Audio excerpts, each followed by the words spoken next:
queremos la respuesta divina en la hora. Y Dios no responde muchas veces como nosotros queremos, sino como Él, en su infinita sabiduría, sabe que debe responder.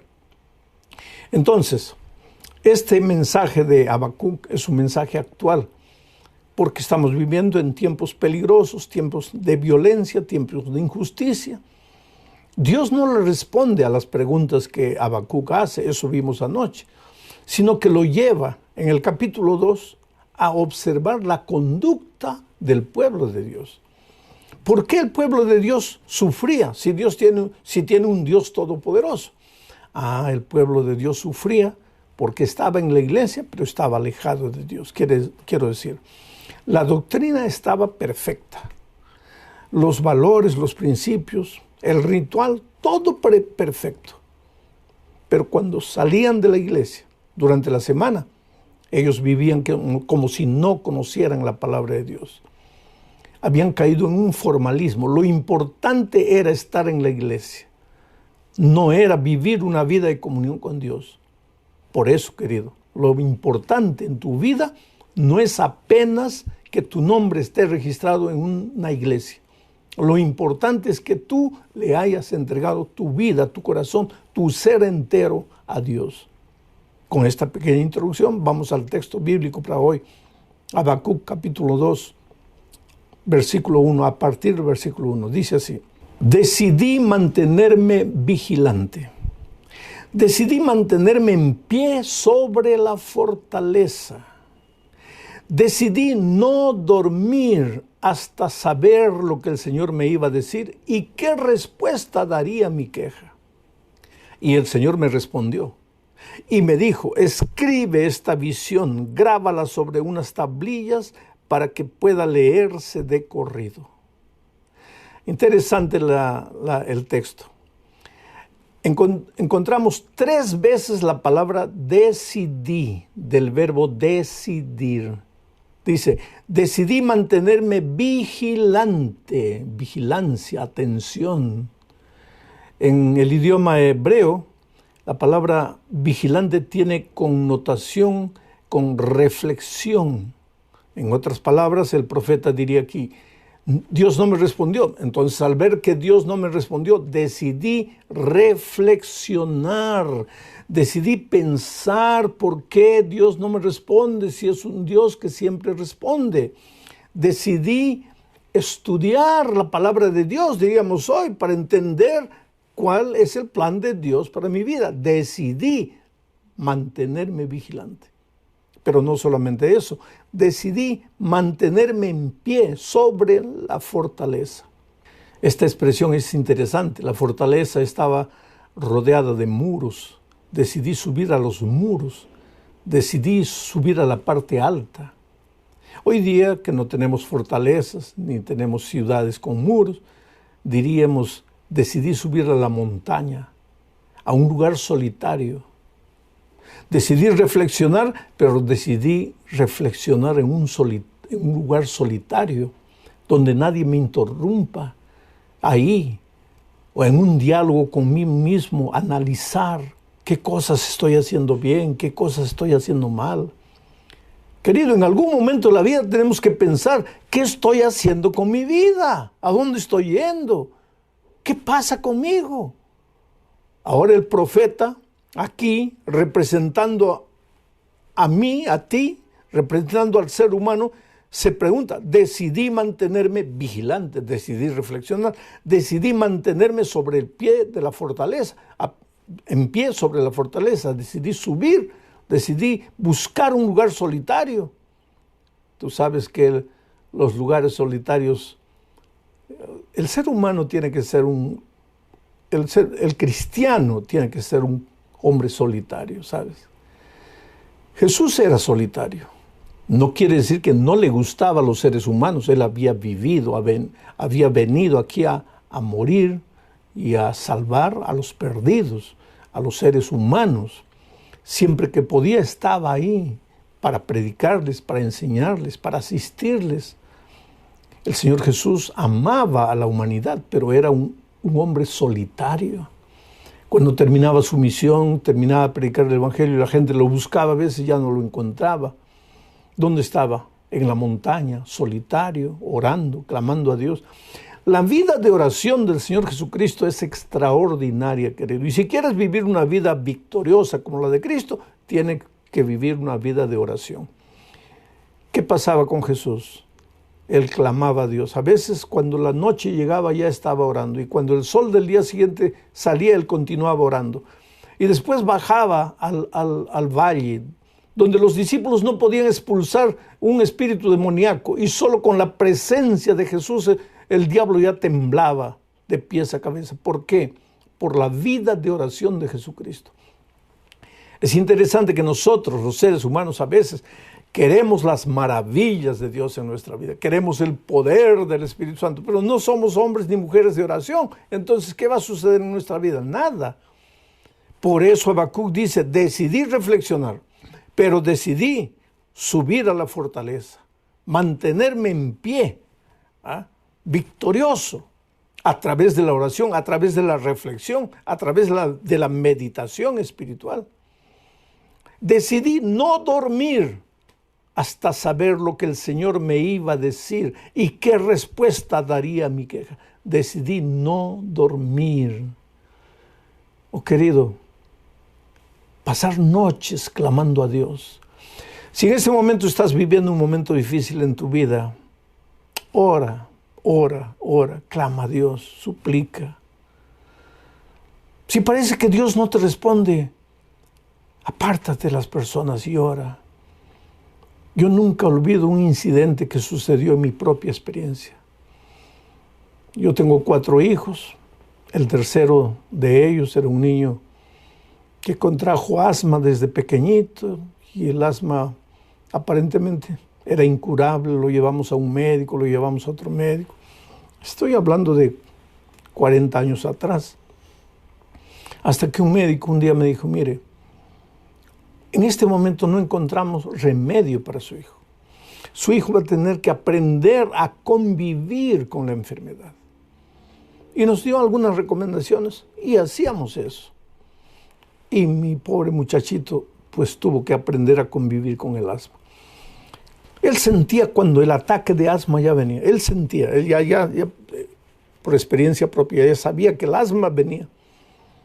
Y pequeñito como era, 3 añitos, se escondía debajo de la cama, pensando en su infancia, en su cabecita de niño, que debajo de la cama tal vez el asma no lo iba a agarrar, pero el asma lo agarraba. Mis 4 hijos eran deportistas, los 3 que estaban sanos corrían, jugaban, saltaban, y él a veces sentadito en una piedra los miraba a sus hermanos, y a mí me partía el corazón. Y yo pensaba, Señor, pero ¿hasta cuándo? Ahí viene la pregunta, Señor, ¿hasta cuándo? Yo me acuerdo que un viernes de noche, yo estaba revisando el mensaje que iba a predicar al día siguiente en la iglesia. Debería ser 11 de la noche, medianoche tal vez. Terminé, ya era la hora de dormir, pero decidí entrar al cuarto de mi hijo. Él estaba ahí durmiendo, dormía con un vaporizador para ayudarlo a respirar. Me arrodillé y comencé a orar. Y oré. Por eso me emociono cuando leo este texto que dice, decidí no dormir hasta saber lo que el Señor me iba a decir. ¿Y qué respuesta daría a mi queja? Decidí no dormir. Querido, a veces nosotros queremos que Dios nos responda con 5 minutos de oración. ¿Qué te va a responder Dios con eso? Pero esa noche yo decidí no dormir. Y pasé toda la noche arrodillado. Y le decía, Señor, yo soy un pastor, yo tengo que estar con un ánimo lleno de paz en mi corazón para predicar, pero ¿qué paz puedo tener cuando sé que mi hijo está enfermo? Ya en aquellos tiempos yo viajaba por diferentes lugares. ¿Cómo podía viajar? ¿Con qué espíritu viajaba? Sabiendo que mi pobre muchacho no podía respirar. Fueron años difíciles, ¿sabe? Pero esa noche yo abrí mi corazón a Dios y le conté mis dolores, mis angustias, mis tristezas. Y como Habacuc pregunté, Señor, ¿hasta cuándo? ¿por qué vino esto? Yo sé que a Pablo le mandaste un aguijón en la carne para ayudarlo. Este es el aguijón en mi vida. Señor, ¿hasta cuándo? Y a veces el sueño me vencía y yo dormitaba, me despertaba, seguía orando y seguía clamando a Dios. Y tú sabes que al día siguiente el sol salió, ya era sábado. El sol salió y golpeó el rostro de mi hijo porque el cuarto de él estaba en dirección al sol porque el médico nos había recomendado que al cuarto de él entrase mucho sol. Y él abrió los ojos. Era un niñito de 3, 4 años. 4 años. Me miró y me abrazó. Yo le quité el vaporizador y nunca más lo oí toser. El asma desapareció. Mi hijo fue curado. Ahora, querido, yo no estoy diciendo que hubo algún poder en mí. Yo soy un ser humano como tú. Pero yo entendí lo que Habacuc decía. Decidí primero reflexionar, mantenerme vigilante, analizar qué está pasando con mi vida, dónde estoy yendo, qué estoy haciendo. En segundo lugar, decidí apartarme de todos. Entré al cuarto de mi hijo y me quedé solo con él. Y en tercer lugar, decidí no dormir hasta saber lo que el Señor me iba a decir, hasta que Él diera una respuesta. Y la respuesta vino. Y hoy día mi hijo es un atleta y es un maestro de atletas. Dios hizo el milagro. Tal vez en este momento te preguntes, Señor, ¿por qué conmigo no? Pues toma la decisión. 3 veces la palabra decisión. Decidí. Yo te pregunto, ¿tú ya decidiste? ¿Tú ya decidiste reflexionar en tu vida y pensar por qué estás demorando para entregarle el corazón a Jesús? ¿Tú ya decidiste analizar tu vida, tus actitudes y llegaste a la conclusión de que estás lejos de Dios, necesitas de Dios, pero no puedes tomar la decisión de seguirlo, de bautizarte? ¿Hasta cuándo? No eres tú el que tiene que preguntarle a Dios hasta cuándo, es Dios que tiene que preguntarte a ti hasta cuándo. No eres tú el que tiene que preguntarle, Señor, ¿por qué? Es Dios el que te tiene que preguntar a ti, ¿por qué endureces tu corazón? ¿Por qué no te entregas? ¿Por qué no te rindes? Pero cuando decides ir, cuando decides apartarte de las personas, cuando decides clamar a Dios por poder, viene el Señor. Y no te responde como tú quieres, porque ahora sigo leyendo el texto bíblico que colocamos en la pantalla. Y dice, y me dijo, y el Señor me respondió y me dijo, leo el texto, escribe esta visión, grábala sobre unas tablillas para que pueda leerse de corrido. Escribe. Aquí hay un consejo interesante. Cuando tú reflexionas y llegas a una conclusión, hazte proposiciones, toma tus decisiones. Le dijo a Habacuc, escribe en una tablilla. Hoy día Dios te diría a ti, escribe en tu celular, en tus recados ahí, en tu archivo de mensajes que no quieres olvidar. Escribe ahí. ¿Escribir qué? Escribe bien claro para que tú te recuerdes siempre lo que has reflexionado, las conclusiones a las que has llegado, las decisiones que has tomado. Escribe para que no te olvides. Escribe. Y cada mañana al despertarte analiza y ve y lee.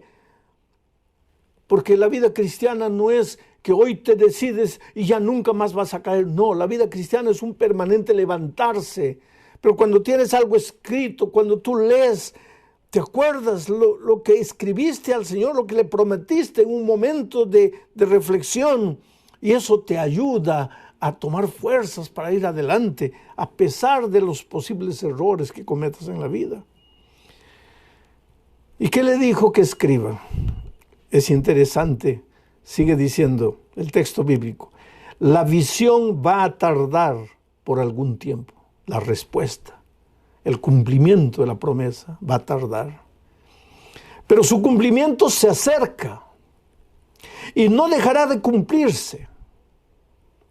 Aunque tarde, espera a que llegue la respuesta, porque vendrá sin falta, no tarda ya. Esta es una de las grandes lecciones que tenemos que aprender en la vida, querido, porque nosotros somos inmediatistas.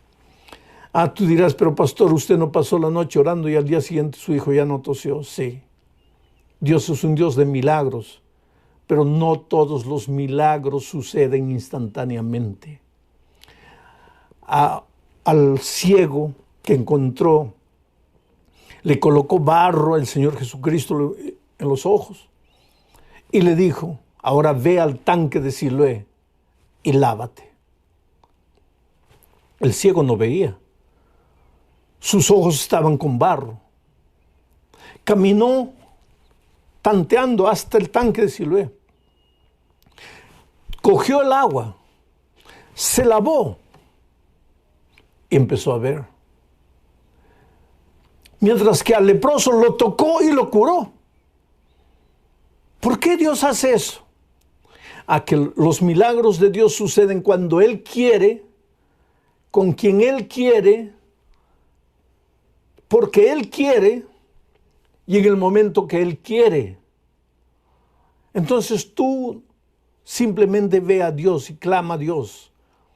Búscalo, reflexiona, analiza, pasa una noche con Dios, conversa, llora delante de Él, ábrele tu corazón, pídele que te responda y Dios te va a responder. Y lo que ha impresionado en tu corazón, escríbelo en tu celular, escríbelo en un papel y léelo todas las mañanas. Recuérdate lo que has prometido, lo que has reflexionado, lo que has analizado de tu propia vida. Y después recuerda que el Señor le dijo a Habacuc, ten paciencia, espera, porque se va a cumplir. La promesa se va a cumplir, pero tú espera que la promesa va a llegar. Y él estuvo esperando. Y ahora leo el versículo 4 del capítulo 2, porque hasta aquí leí del versículo 1 hasta el versículo 3. Mira lo que le dice Dios a Habacuc.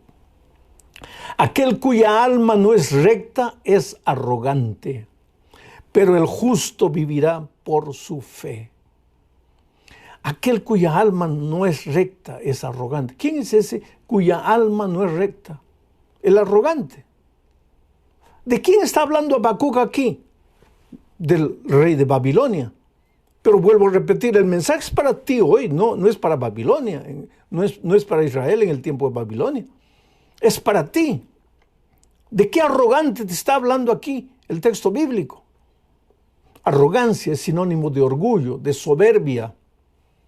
¿Qué cosa es orgullo? La loca idea de que tú puedes todo solo, de que tú eres el mejor, de que tú eres el más grande, de que no necesitas a nadie y de que tampoco necesitas a Dios. El orgullo fue el primer pecado que apareció en el cielo, en el corazón de Lucifer. Se creyó merecedor del trono, se creyó poderoso. Había recibido de Dios bendiciones especiales, una hermosura especial. Era el director del coro de cantores ahí en el cielo. Pues se le subió todo a la cabeza. Pensó que él no necesitaba de Dios. Se levantó contra Dios, peleó, fue derrotado. Ese fue el origen del pecado. ¿Quién es el orgulloso hoy? Aquel que cree que puede vencer sus vicios solo.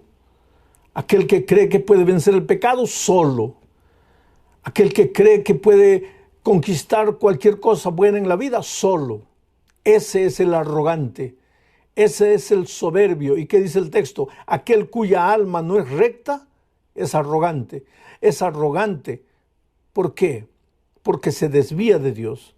Jesucristo dijo, venid a mí todos los que estáis trabajados y cargados, yo os haré descansar. Aprended de mí que soy manso y humilde.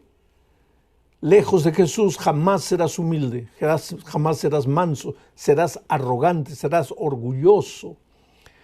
Y orgulloso pensarás que puedes hacer todo, que puedes vencer solo.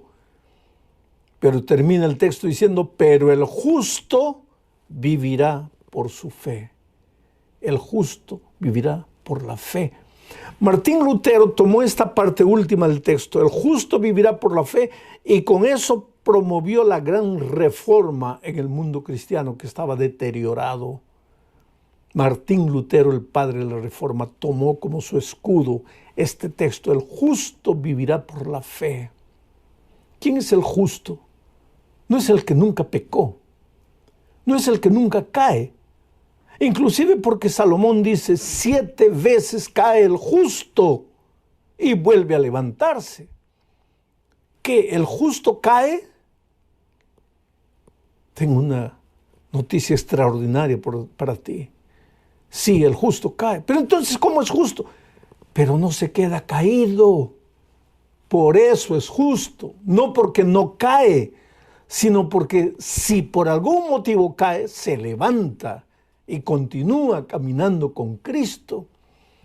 7 veces cae el justo. Ahora, no vas a agarrar una libreta y vas a contar, a ver, 7 caídas, no. 7 es un número simbólico que habla de perfección, de amplitud. Lo que Salomón está diciendo, el justo puede caer, pero se levanta, no se queda caído. La tragedia de la vida no es caer. Si estoy predicando esta noche para alguien que ya fue miembro de iglesia y por esas cosas de la vida te fuiste, hoy día estás lejos de Dios, lejos de la iglesia, has volvido a tu vida pasada, has cometido pecados horribles, has vuelto a tus vicios antiguos y crees que ya no puedes volver, yo te digo en el nombre del Señor Jesucristo, el justo 7 veces se levanta, cree, no se desanima, no es porque una vez cayó y está perdido para siempre, pero el diablo es astuto, pues hace de todo para que caigas. Y una vez que caíste, es el primero que viene y te dice, ya estás perdido, ya no hay salvación para ti. ¿Para qué vas a la iglesia? ¿Para qué le pides a Dios? Ya no hay perdón, ya vete, ya lárgate, sigue viviendo tu propia vida, ya Dios no te puede amar. Pero viene ahora el texto y dice, el justo 7 veces se levanta. El justo vivirá por su fe. Ese hombre que se levanta, ese hombre que acredita en el poder de Dios, en el evangelio de Dios, se levanta y vive por la fe. ¿Qué cosa es vivir por la fe? ¿Qué cosa es fe? Es confianza en Dios. Cuando tú ves una cosa y crees, eso no es fe. La fe cree con los ojos cerrados. La fe cree en el Señor Jesucristo sin nunca haberlo tocado con sus manos. La fe es todo lo contrario de lo que Tomás hacía. Señor, yo creeré si coloco mi mano en tus heridas. No. Tú no necesitas tener una experiencia física con Dios. Que Dios se puede aparecer a ti, que te puede enviar un ángel para hacer algo maravilloso en tu vida. Lo puede hacer si ves necesario.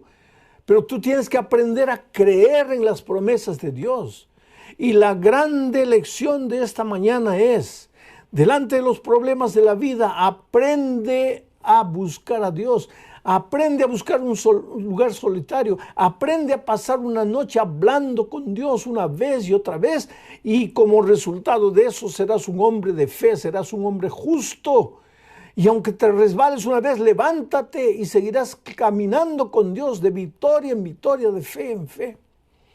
A lo largo de mi vida he encontrado tanta gente que lucha, tanta gente que resbala, tanta gente que me dice, pastor, ya para mí no hay oportunidad. Una vez me escribió ahí de República Dominicana una señora que había caído y había caído feo, ¿sabe? Y ella clamaba en su carta y decía, pastor, ore por mí, porque a mí Dios ya no me escucha. Pero yo tengo la seguridad que a ti, pastor, así Dios te escuchará, pero a mí ya no me escucha. Eso es lo que el pecado hace en la vida de los cristianos. Los lleva tan lejos que ya piensan que Dios no los escucha. Pero de donde estés, querido, en este momento, puedes levantarte y correr a los brazos de Jesucristo. No importa lo que hayas hecho, no importa cómo hayas vivido. Puedes decirle, Señor, yo me he alejado de ti, yo no puedo, yo no tengo fuerzas, pero yo te necesito. Y en el nombre del Señor Jesús, yo te pido en este momento que tú tomes tu decisión. Yo no sé qué es lo que le vas a decir a Jesús, pero yo te voy a pedir que tomes tu celular y escribas tu decisión ahí. La decisión de seguir a Jesús, la decisión de regresar a la iglesia, la decisión de renovar tu vida espiritual con Dios, la decisión de bautizarte si ya has estudiado la palabra de Dios y todavía no has tomado la decisión. Y manda esa decisión para un amigo, para tu mejor amigo.